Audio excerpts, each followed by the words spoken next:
Ang Minalungaw National Park ay isang protektadong lugar na matatagpuan sa General Piñon Nueva Ecija sa gitnang Luzon. Ang parke ay sumasaklaw sa isang lugar na may 2,018 hektarya na nakasentro sa kahabaan na nakamamanghang ilog ng Peñaranda at sa magkabilang panig ay mayroong dalawang limestone na may taas na 16 metro.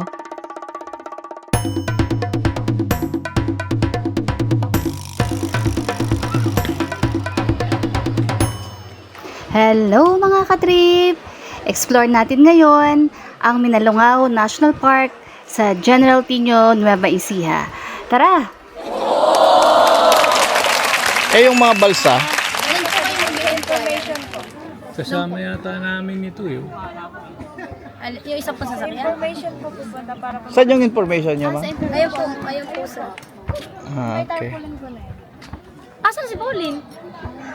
Tara. Pero magkano yung balsa? Wala yung idea.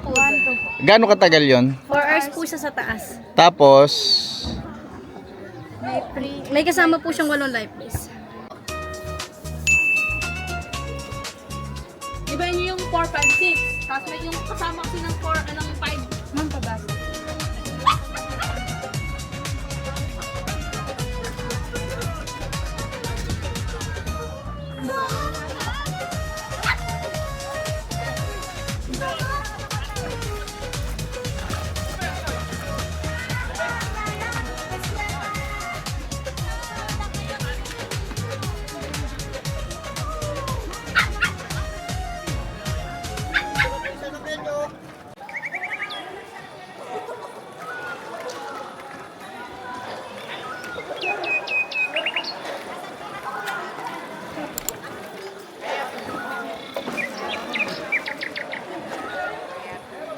Daddy, kung i-rate mo tong Minalungaw National Park bilang 10 na pinakamataas, ano yung bibigay mong rate sa kanya? para sa akin, based on sa location, sa Dora? value ng money mo, The TV? I should say it's 10. Kasi ang ganda ng water, ng place. Depende siguro sa ano. Pero sa akin personally, I should give this Minalungaw trip a 10 score. Value for the money, yung mahal ba siya, mura? Value for the money, for the balsa, no? 1,200 for 4 hours. Very, very, ano na yan. Very, very cheap na yan para sa akin. Ano pa yung mga reasons mo bakit bibigyan mo siya ng 10 out of 10? Number 1, yung water niya, napaka-refreshing, napakalinis, napakalinaw ng tubig compared kung magbe-beach ka. Para sa akin kasi stressful yung init at saka yung salty water. Pero ito, pag dive in mo sa water, napaka-refreshing ng water. Alam mo yung fresh water talaga na Wala pang amoy yung tubig. wala pang amoy yung tubig. At saka yung place mismo, dahil nature talaga siya, kumbaga nagbi-blend lahat ng colors, everything. Ang good, ang sarap lang ng feeling kasi Maganda yung kulay ng ano, no, 'di ba, nung ilog. yung tubig, ang ganda ng kulay. Plus hindi ka mangingitim kasi yung Nasa lilim ka, at saka yung mga balsa mismo, meron silang mga cottage inside. oo, tsaka ano, yung mga takot mangitim, hindi sila mangingitim kasi yung mismong limestone nagsisilbi siyang shade. Oo. Doon sa mismong At saka likuan. mapuno at the same time.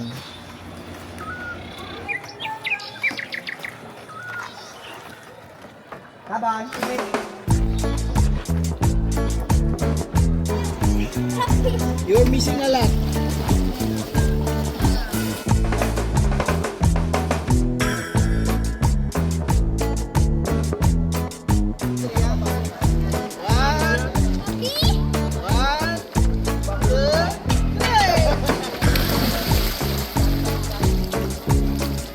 Alas na! Bilis ng ano oh!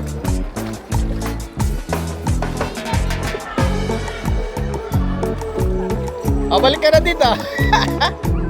Palayo ka.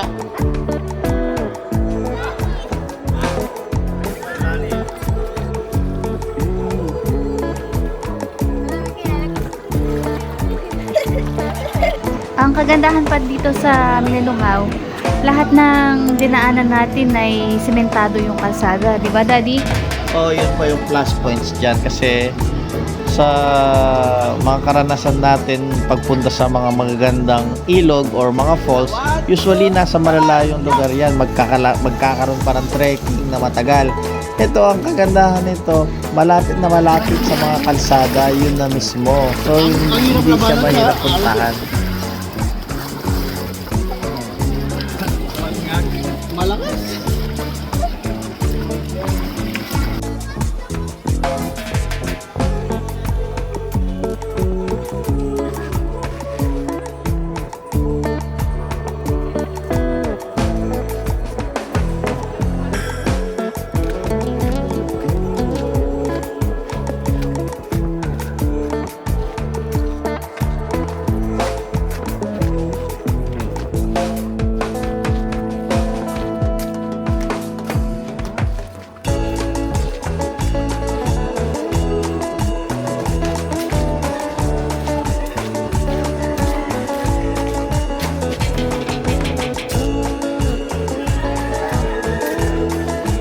Ito po, yung mga walang baon, pwedeng kumain dito. May mga restaurants na nag-offer ng budget meal.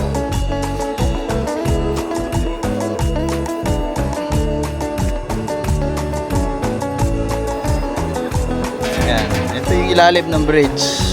Hindi naman siya masyadong scary, pero may acrophobia ka. Medyo nakakakaba. Ay, nagbibideo kami mag-asawa.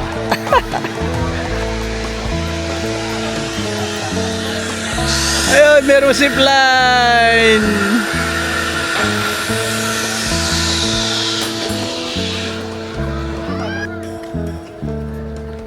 Ayan, umayaw na yung asawa ko sa sa floating bridge.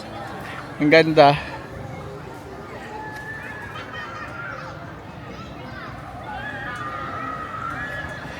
Ayun, bumalik na siya. Natakot sa hanging bridge.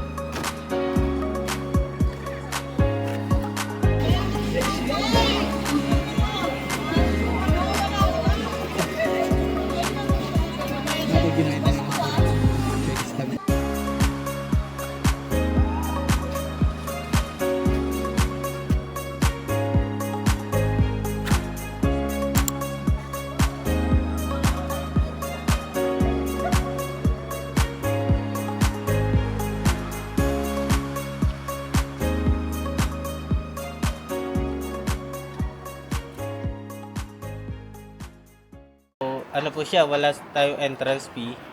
Yung guide natin, tip lang naman po yan. Tapos may 50, 100 meters, Meters and 100 yung distance po niya. na pwede pasukin. Sa 100 meters, meron po siyang rock climbing packet. Okay. So ang pinaka-simple is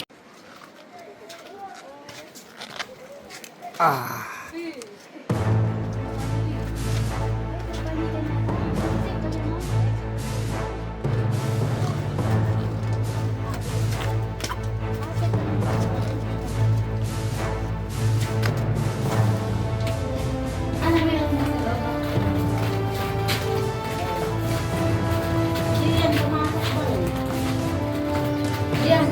Yung baba na dyan. Ay, may bata pala. Ay, nagkakagalaw-galaw ka naman.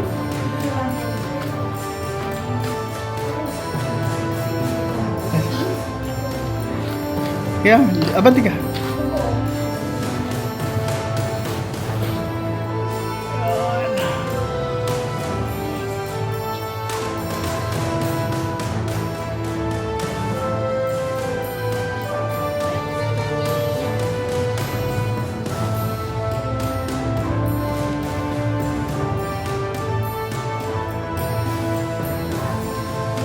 Ako yung nakatalikod na pakpak namin.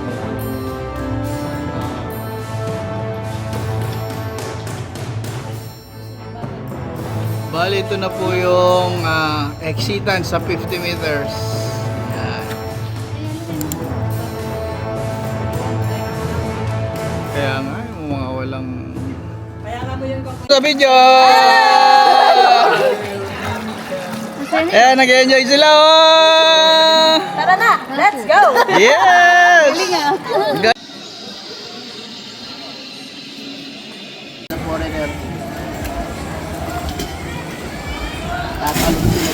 Oh, unti-unti nang naubos yung mga kapitbahay natin, oh. Tapos na yung ano nila. Yung 4 hours mo.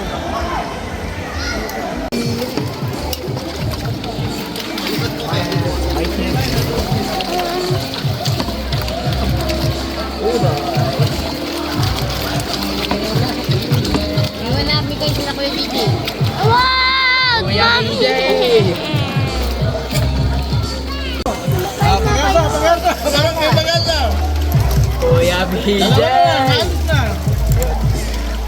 Ayun, hindi na sasakay. Hindi na kayo.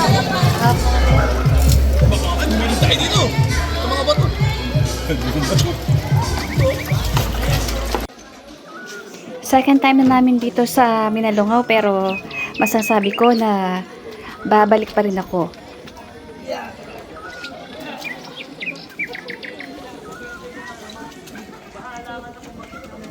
Thank you for watching. Please like, share, and subscribe to our YouTube channel.